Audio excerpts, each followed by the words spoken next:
Salom tinglovchim. Bugungi aytib bermoqchi bo'lgan voqeam Amerikaning Arizona shtatidagi Scottsdale shaharida sodir bo'lgan. 2001-yil 10-aprel kuni Scottsdale ko'chalaridan birida uyning kuchli portlashidan qattiq yong'in kelib chiqdi. Qo'shnilar darhol o't o'chiruvchilarni chaqirishdi. Bir necha soat o'tgach, nihoyat o't o'chiruvchilar olovni o'chirishga muvaffaq bo'lishdi. Biroq barcha dahshat ularni uy ichida kutardi. Ular uy ichidan 3 ta murda topishdi. Bu murdalar 38 yoshli Mary Fisher va uning 2 farzandi 12 yoshli Britney va 10 yoshli Bobbylarga tegishli edi. Eng ayanchli xulosani esa ekspertlar berishdi. Uchalasi ham olov yoki tutundan halok bo'lishmagandi. Ular dahshatli tarzda tushlarida bo'ynilaridan pichoq o'tganligi sabab halok bo'lishgandi. Bundan tashqari Mary bosh qismiga o'q ham yegani aniqlandi. Politsiya darhol ishni baxtsiz hodisadan qotillikka o'zgartirdi. Ko'p o'tmay ular oila boshlig'i 39 yoshli Robert Fisher izsiz g'oyib bo'lganini aniqlashdi. Halok bo'lganlar orasida u yo'q edi va uni ayni damda qayerda ekanligi noma'lum edi. Politsiya xodimlari balki oilasini o'ldirishib, Robertni o'g'irlab ketishgandir degan xulosaga kelib, darhol qidiruvni boshlashdi. Shu zahotiyoq uning ish joyiga yo'l olishdi. Robert Mayo kasalxonasida vrach-terapevt lavozimida ishlardi. Aynan shu kuni uning navbatchiligi bo'lib, balki u hech narsadan xabari yo'q va ishda bo'lishi mumkin deb o'yladi politsiya. Biroq Robert Fisher ish joyida ham yo'q edi. Qo'shnilar so'rovidan so'ng kecha kechlikda Robert va Mary o'rtasida jiddiy nizo chiqqanini va ular baland ovozda janjal qilganliklarini bilishdi. Bu orada uyda nima sababdan olov chiqqanini o'rgangan kriminalistlar pechdagi gaz quvuri butunlay ochiqligi tufayli gaz hidi uyga tarqalib, oqibatda portlashga olib kelganini aniqlashdi.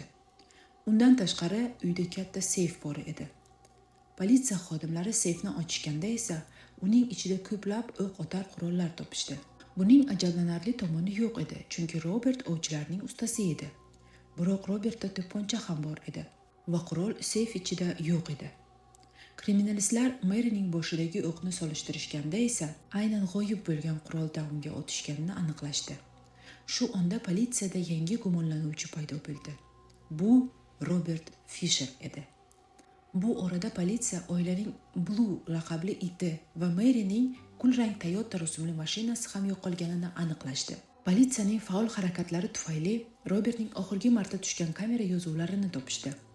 U yong'in chiqishidan bir kun oldin bankomatdan borib kartasidan pul yechgan va kamera yozuvlari u Maryning mashinasida kelganini ko'rishdi. Politsiya bu vaqt Robert oilasini o'ldirib, bankomatdan pul yechib, noma'lum tarafga ketgan degan xulosaga kelishdi. 13-aprel kuni Robert Fisher rasmiy ravishda oilasini o'ldirganlikda ayblanib, uni jinoiy javobgarlikka tortish uchun qidiruvga berildi. Bir haftalarcha vaqt o'tgach, yaqinlari va do'stlari bir oilaning dafn marosimlarini o'tkazib, ularni yig'lab eslashayotgan vaqtda politsiya xodimlari natijasiz Robertni axtarayotgan edilar. Shuncha harakatlarga qaramay, Robert yer tubiga sho'ng'ib ketgan kabi g'oyib bo'lgandi. 20-aprel fojiadan 10 kun o'tib, o'rmonda sayohat qilib yurgan sayohatchi ajablanarli narsaga duch kelganini politsiyaga xabar berdi.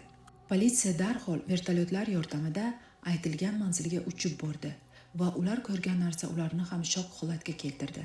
O'rmon o'rtasida Robert qochgan mashinani topishdi. Mashina eshigi ochiq va tashqarisida mashinaga bog'lab qo'yilgan oilaning iti Blue o'tirardi. U suvsizlikdan kuchsizlangan va kelgan xodimlarga najot bilan qarab o'tirardi. Shu zahotiyoq keng ko'lamli qidiruv boshlandi. O'rmon ko'plab g'orlardan iborat edi. Qidiruv maydoni esa deyarli 11,000 kilometrni tashkil etardi. Mashinani o'rganib chiqqan kriminalistlar esa mashina ichidan Robertga tegishli bosh kiyimi hamda suv ichilgan stakanni topishdi. Ekspertizadan so'ng buyumlar bilan Robertdan boshqa hech kim ishlatmaganini aniqlashdi. Biroq nima Robert Fisherni bu qotillikni qilishga undadi? Bu savolga javobni esa uning hayotida sodir bo'lgan faktlar aytadi. Robert 15 yoshiga to'lganda uning ota-onasi ajrashadi va Robert bunday holatga qattiq depressiyaga uchraydi. Chunki onasi uni otasiga qoldirib ketadi. Keyinchalik institutni bitirgach, u Mary Cooper bilan tanishadi. Bir necha yillik uchrashuvlardan so'ng ular oila qurishadi va 2 farzandning ota-onasiga aylanishadi. Robert hayoti davomida bir necha kasblarning egasi bo'lgan. Institutdan keyin suv floti harbiysi bo'lib, bir necha yil ishlagach, taqdir taqozosi bilan o't o'chiruvchi serjanti bo'lgan. Biroq belidan lat yegandan so'ng doktorlikka o'qishga topshirib, fojia bo'lganga qadar vrach-terapevt bo'lib ishlagan. Qisqasini qilib aytganda, u juda ham aqlli va kasbni tez o'zlashtiradigan qobiliyatga ega bo'lgan. Bundan tashqari, u ko'plab sayohat qilgan va yaxshigina ovchi ham bo'lgan. Fojiadan bir necha oy oldin Robert Maryga xiyonat qildi. Albatta, Mary buni bilib qoldi va bir vaqtlar baxtli oila har kuni janjaldan boshi chiqmay qoldi. Fojiadan bir necha kun oldin Mary dugonasiga Robert bilan ajrashish uchun ariza berganini aytgan. Albatta, hamma narsani nazorat qilishga o'rgangan Robertga bu yoqmadi. Bir necha marta do'stlari oldida Maryga ajrashishdan ko'ra o'limni afzal ko'rishini aytgani ma'lum bo'ldi. Afsuski, Robert shuncha aql-idrokiga qaramay, eng ayanchli yo'lni tanladi. U beshafqatlarcha o'z oilasini uyquga ketgan vaqt o'ldirib, o'zi nomardlarcha g'oyib bo'ldi. Yaqinlari u oilasidan ko'ra tirik qoldirgan itini ko'proq yaxshi ko'rsa kerak degan xulosaga kelishdi. Bugungi kunda Robert Fisher Amerikaning eng qadrilayotgan jinoyatchilar 10taligiga kiradi. U haqida ma'lumotga ega odamga esa 100 ming AQSh dollari miqdorida mukofot belgilangan. Agar u hozirgi kungacha tirik bo'lsa, u 2026-yil 65 yoshni qarshi olgan bo'lardi.